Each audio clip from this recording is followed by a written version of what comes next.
আরএসপির যুব সংগঠন আরওয়াইএফের শ্যামনগরের জনসভায় আরএসপির জেলা কমিটির সদস্য হাবিবুর রহমান কি বললেন, শুনুন।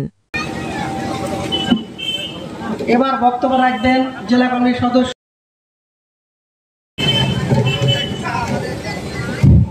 তাই বন্ধুগণ, সকলকেই জানাই সংগ্রামী অভিনন্দন। আপনারা জানেন, মুর্শিদাবাদ জেলার আরএসপি পার্টির যুব সংগঠন আরওয়াইএফের উদ্যোগে বেকার যুবক যুবতীদের কাজের অধিকারের দাবিতে, শিক্ষা শেষে কাজের দাবিতে এলাকার মানুষের, যে প্রত্যেকটা এলাকার মানুষ যারা কাজ পাচ্ছেন না, এলাকায় কাজ না পাওয়ার জন্য বাইরের রাজ্যে পরিযায়ী শ্রমিক হিসাবে কাজ করতে গিয়ে লাঞ্ছিত হতে হচ্ছে, মার খেতে হচ্ছে, এমনকি মৃত্যু পর্যন্ত হতে হচ্ছে। সেই সঙ্গে সঙ্গে আমাদের মাননীয় মুখ্যমন্ত্রী উন্নয়নের নামে বিভিন্ন জায়গায় অনুদান এবং ভাতা দেওয়া শুরু করেছে। তার প্রতিবাদে আরওয়াইএফের যে কোচবিহার থেকে কলকাতা পদযাত্রা, সেই পদযাত্রাকে আমাদের যাতে আরো ভালোভাবে দৃঢ়ভাবে সেই পদযাত্রা করা যায়, সেই জন্য আজকে আমরা গোটা নওদা থানা পরিক্রমা করে এই শ্যামনগর বাজারে এসে পথসভা করছি। স্বাভাবিক কারণেই সকাল 8টা থেকে কমরেড বন্ধুগণ যারা ছিলেন তারা বাইকে করে বেলডাঙ্গা সারগাছি থেকে সেই পথসভার মধ্যে দিয়ে বাইক মিছিল করে আস্তে আস্তে অনেকেই ক্লান্ত হয়ে হয়তো আপনাদের এই শ্যামনগর মোড়ে সেই পরিপূর্ণ বাইক মিছিল আপনাদের এখানে আমরা আনতে পারিনি। কিন্তু তারপরেও আমরা আপনাদের এই এলাকায় আপনাদের মাধ্যম দিয়ে, আপনাদের এই এলাকার যারা গুণীজন মানুষ আছেন তাদের মাধ্যম দিয়ে আমরা বলতে চাই যে আরওয়াইএফের উদ্যোগে এই যে আন্দোলন, এই আন্দোলন শুধু এই শ্যামনগর বা নওদার মধ্যে থেমে থাকবে না। এই আন্দোলনের মধ্যে দিয়ে আজকে আমরা গোটা নওদা পরিক্রমা করার মাধ্যম দিয়ে গোটা এলাকার মানুষকে জানান দিয়েছি যে আপনার আমার যে সমস্যা, এই সমস্যা শুধু যারা আরএসপি করে তারা নয়, এই সমস্যা যারা তৃণমূল করে, যারা বিজেপি করে, যারা কংগ্রেস করে বা যারা কোনো দল করে না, তাদের সকলের সমস্যা। এই সমস্যা আপনার বাড়িতে যে বেকার যুবকটি বসে আছে, একবার যদি তার কাছে জানতে চান তাহলে বুঝতে পারবেন শিক্ষা শেষ করবার পর তার যখন হাতে কাজ থাকে না, ভুকা পেটে ভাত থাকে না, আর বৃদ্ধ বাবা মা যখন বাড়িতে বসে ওই ছেলের মুখের দিকে চেয়ে থাকে যে ছেলে আমার একদিন বড় চাকরি করবে আর সমাজে আমার মুখ উজ্জ্বল করবে, আমি মাথা উঁচু করে ওই শ্যামনগর বাজারে গিয়ে বসে বলবো আমার ছেলেটা আজকে শিক্ষক হয়েছে, পুলিশের চাকরি করছে বা বিভিন্নভাবে চাকরি করছে, সেই সুযোগ থেকে বঞ্চিত করা হচ্ছে।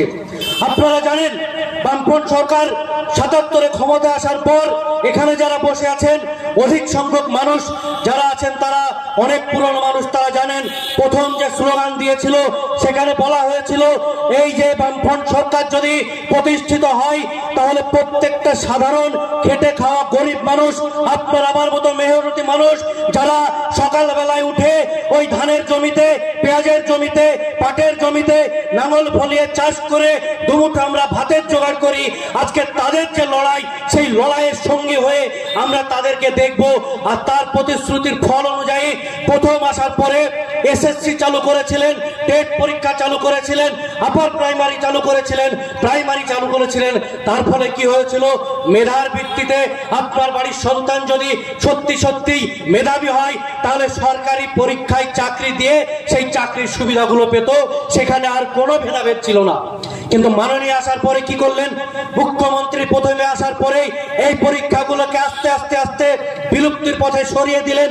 আর হিমঘরে পাঠিয়ে দেওয়ার পরে কয়েকবার পরীক্ষা নিয়েছেন, আর সেই পরীক্ষায় চান্স পেয়েছেন কারা, ওই পাঠ্যর মতো যারা, ওই শিক্ষামন্ত্রী, আজকে যারা অনুব্রতর মতো তৃণমূলের দাপুটে নেতা, আজকে যারা আপনার আমার মতো এলাকার সাধারণ মানুষ, খেটে খাওয়া গরিব মানুষের ছেলে, তারা আজকে সেই মেধার ভিত্তিতে আর সেই চাকরির সুযোগ পায়নি।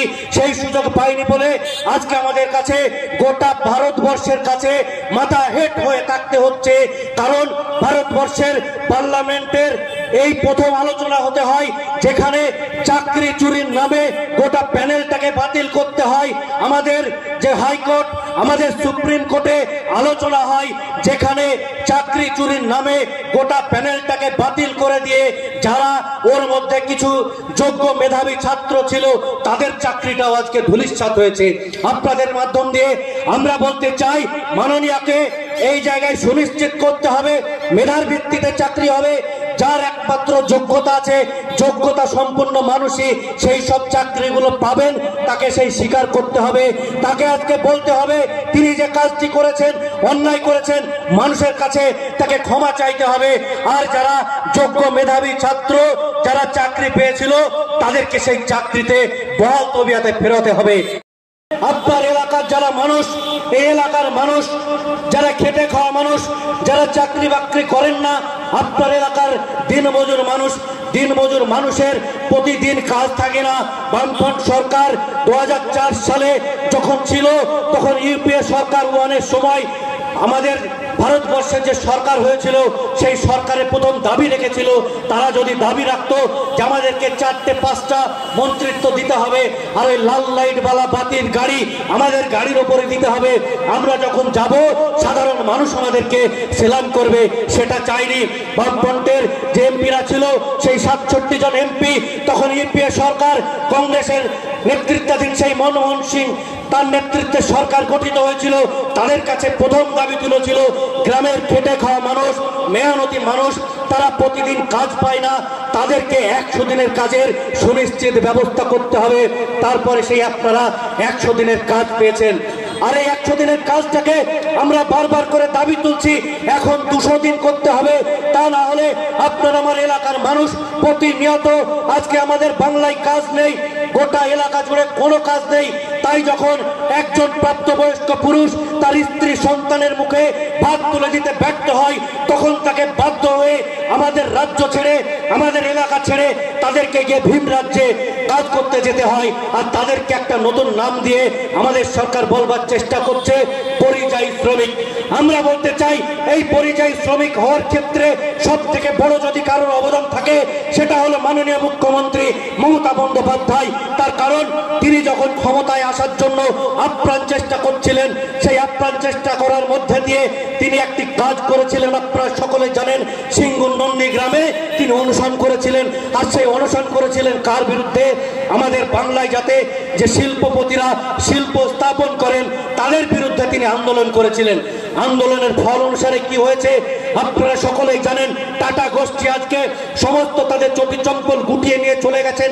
টাটার মতো একটা সংস্থা, যাদেরকে এখনো ভারতবর্ষের অনেকেই মনে করেন তারা প্রচুর দানশীল, সেই সংস্থা যখন চলে গেছেন, আর কোন শিল্প সংস্থা আমাদের বাংলায় আজকে 13 বছর আসেনি। আপনারা সকলেই জানেন। আজকের দিনে দাঁড়িয়ে টিভিতে দেখেন, খবরে দেখেন, একটা সুস, একটা সেট টিফিনের কারখানা পর্যন্ত মমতা বন্দ্যোপাধ্যায় উদ্বোধন করতে পারেননি। তাকে উদ্বোধন করতে যেতে হয় কোনো জায়গায় ড্রেন, কোনো জায়গায় কমিউনিটি হল, কোনো জায়গায় টয়লেট, পাবলিক টয়লেট।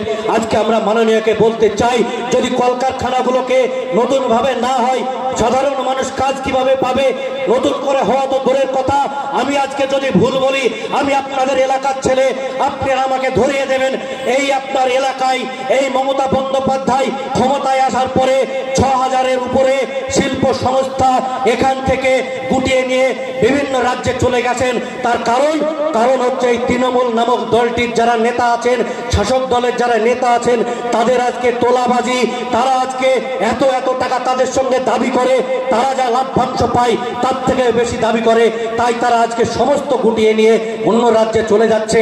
আর কাজ না পাওয়ার জন্য আপনার আমার বাড়ির ছেলে মেয়েদেরকে, পরিবার সন্তান, তাদেরকে বাড়িতে ফেলে রেখে কাউকে 1 বছর, কাউকে 2 বছর, কাউকে তার থেকেও বেশি দেশের বাইরে গিয়ে কাজ করতে হচ্ছে।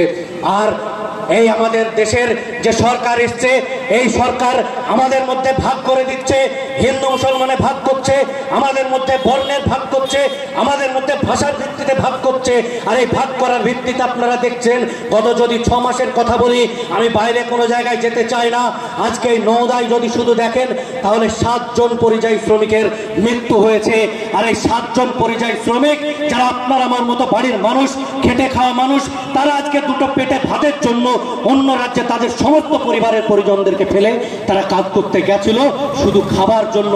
আমরা বলি রাজ্যের সরকার নির্বাচিত হয়েছে আপনার আমার ভোটে, একথা আমরা বলছি না এখন এই ভোট কিভাবে তারা লুট করেছে, কিন্তু আপনার আমার মতো নির্বাচিত যারা ভোটার তাদের ভোটে তারা নির্বাচিত হয়ে বিধানসভায় গেছে আর সরকার গঠন করেছে। অতএব আমার আপনার নিশ্চয়তা দেওয়ার দায়িত্ব হচ্ছে এই সরকারের। এই অধিকার মমতা বন্দ্যোপাধ্যায়ের বাবার দেওয়ার ক্ষমতা নেই, এই অধিকার আপনাদেরকে দিয়েছে আমাদের দেশের আইন, আমাদের দেশের সর্বোচ্চ ন্যায় আদালত দিয়েছে। একটা মানুষের খাদ্য বাসস্থান তার থাকার ব্যবস্থা নির্বাচিত সরকারকে করতে হবে। আজকে সেই জায়গায় যদি তিনি ব্যর্থ হয় তাহলে আপনার আমার মতো যারা মানুষ আছেন, যারা এলাকায় শুভবুদ্ধি সম্পন্ন মানুষ, তাদেরকে সেই দায়িত্ব নিতে হবে।